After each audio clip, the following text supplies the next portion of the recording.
And residents in the central region reel under continuous water shortage as Ghana Water Company Limited blames impact of illegal mining for polluting Pra River, a source of raw water for treatment.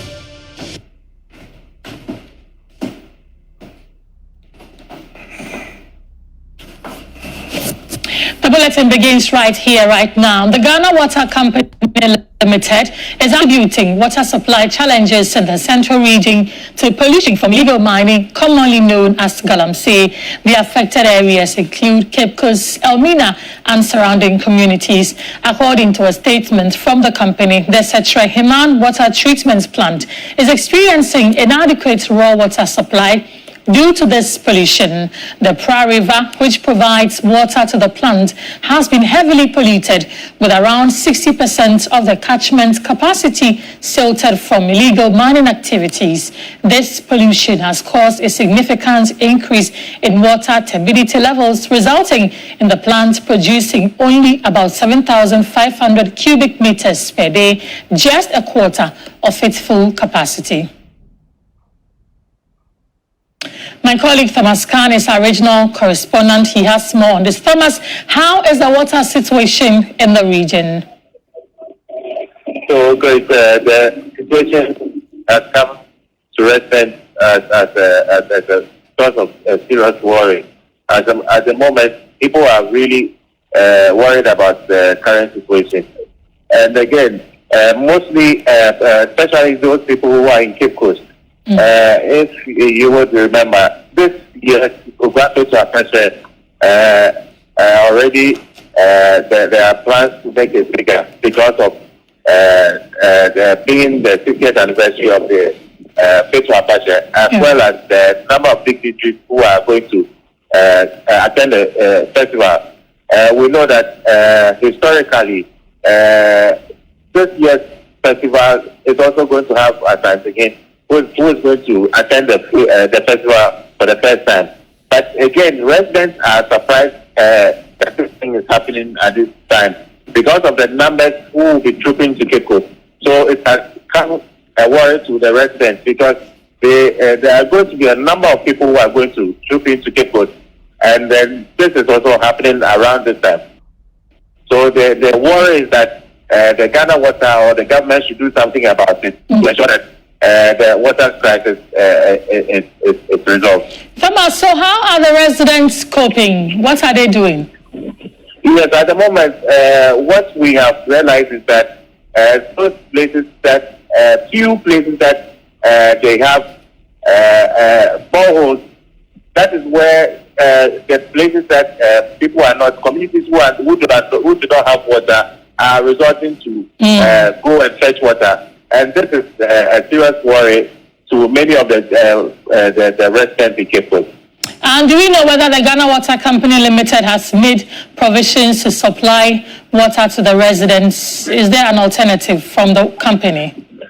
At the moment, we haven't seen or heard anything from the Ghana Water Company, whether they are going to supply residents with water or anything like that. All they have done is to give this press statement telling what the challenges are, and they are promising that they will resolve it. But again, residents are expecting that the Ghana Water Company would also come out with modalities to at least supply water to residents here as the challenge. Yeah. All right. Thomas, thank you for that update. My colleague Thomas Khan updating us on the water situation in the central region because of the pollution of the Pra River due to the activities of illegal miners, also known as galamsey. Let's still stay on illegal mining as rivers turn toxic and communities suffer the consequences. The fight against illegal mining, popularly known as galamsey, is far from over. In this report, Wisdom Safo takes a look at the impact of the menace and how it is affecting local communities and the nation. President Eko-Conscious pledged to stake his presidency on the fight against galamsey. Rivers that have been with us for centuries are drying up. Forest areas, which we should preserve for the sanctity of our life and our environment, being devastated by this phenomenon of galamsey. I've said it in the cabinet, and perhaps it's the first time I'll be saying it in public. I am prepared to put my presidency on the line on this matter. Yet, 7 years later, the battle seems far from being won. Rivers and streams have been polluted by the relentless assault of galamsey operations. Experts warn that the destruction of our water bodies is a price far too high, even when weighed against the lure of foreign exchange. Mining, though you get foreign exchange from it, but it destroys your water bodies as well. And that is the source of water for most rural communities.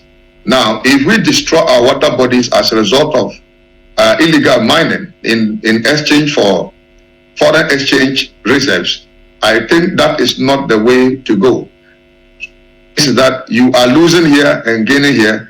A lot of people are drinking all kinds of contaminated water. In terms of health-wise, people will be getting sick now and then as a result of these mining activities. The situation is dire.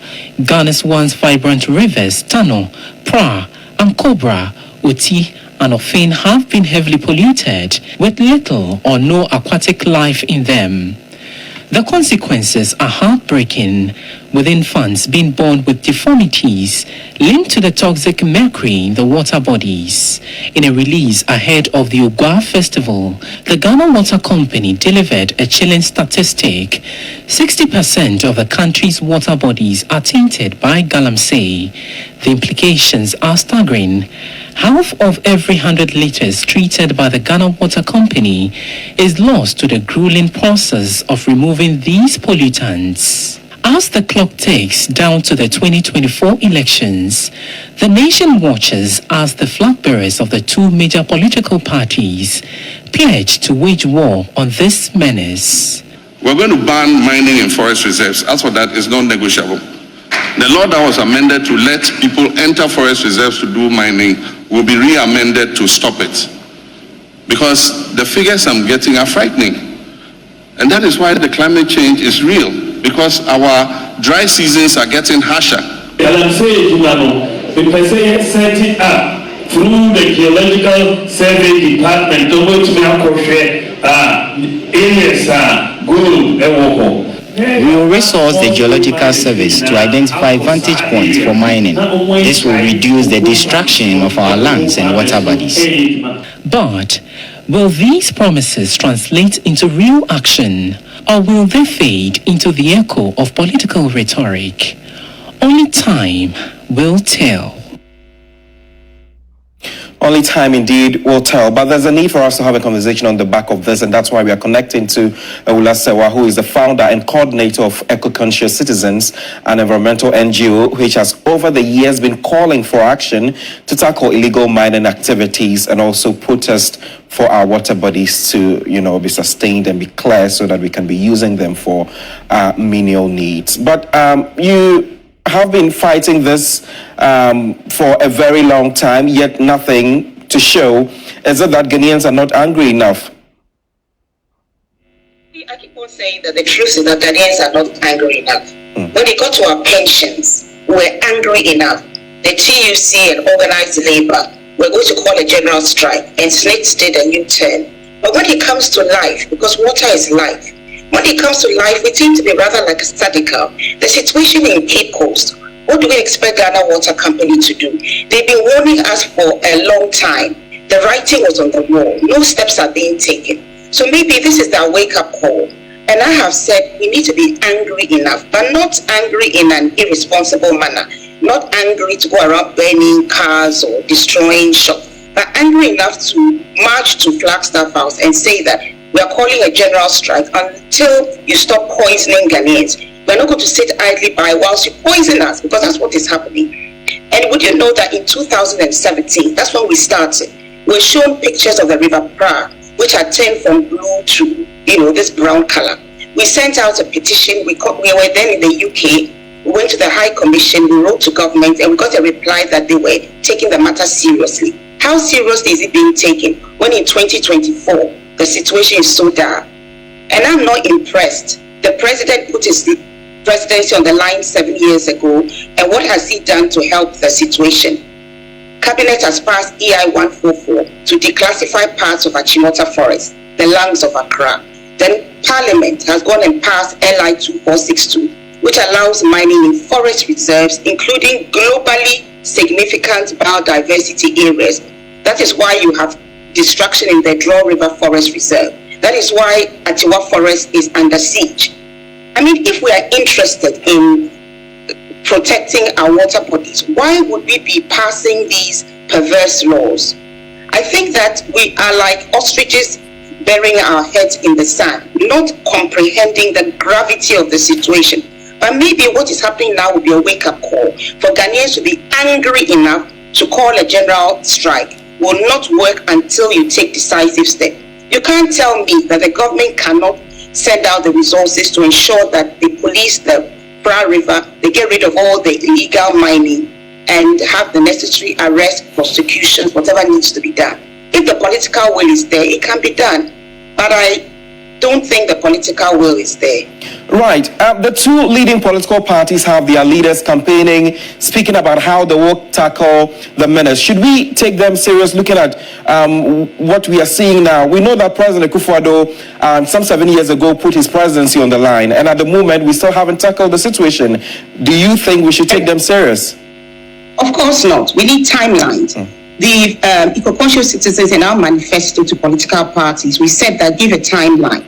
We need to have a timeline within which whoever comes to power is going to get rid of LI 2462, which allows mining in forest reserve. It's no good saying we're not going to allow mining. You need to give us the timeline. When are you going to do this? Otherwise, if you like our current president who was putting his presidency on the line, and 7 years hence or 7 years later, things are far, far worse. And when I read the NDC manifesto, what I saw was that will not allow new mining licenses. It didn't say anything about the current mining license. Everybody should withdraw from our forest reserve. There should be absolutely no mining in forest reserves. And in addition, we're the ones who were going to send troops when there was a coup in Burkina Faso. Yet we are telling me that we cannot police our own water bodies. Of course we can.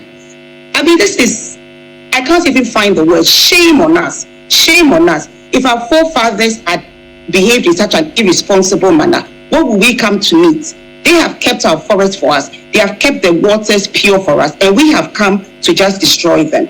A case in point was Atronsu. They have a beautiful stream, the Atronsu stream. We had word that excavators were going there. We contacted the Northwest Region Minister, Honorable, I've forgotten his name, Rocky Hammoah. He did nothing. The excavators went there, destroyed farmlands, their cocoa farmers, and also have polluted the once pristine Atronsu stream. What kind of seriousness is there in this country? Are we so asleep that we don't realize that we are facing an existential threat, that water is life?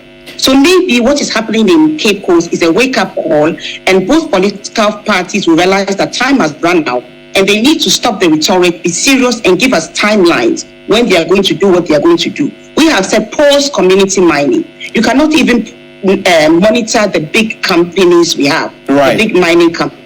How can you monitor the thousands of community mining or small-scale mining? Stop it all. Secure our water, our water bodies. Secure our forest reserves, Absolutely. And then we can maybe not reach the point of no return. Right. Thank you so much for your time this afternoon. I have been speaking with Awula Serwah, who is the founder and coordinator of Eco-Conscious Citizens, an environmental NGO which has over the years been calling for action to tackle illegal mining activities. Let's now dive into your election comments.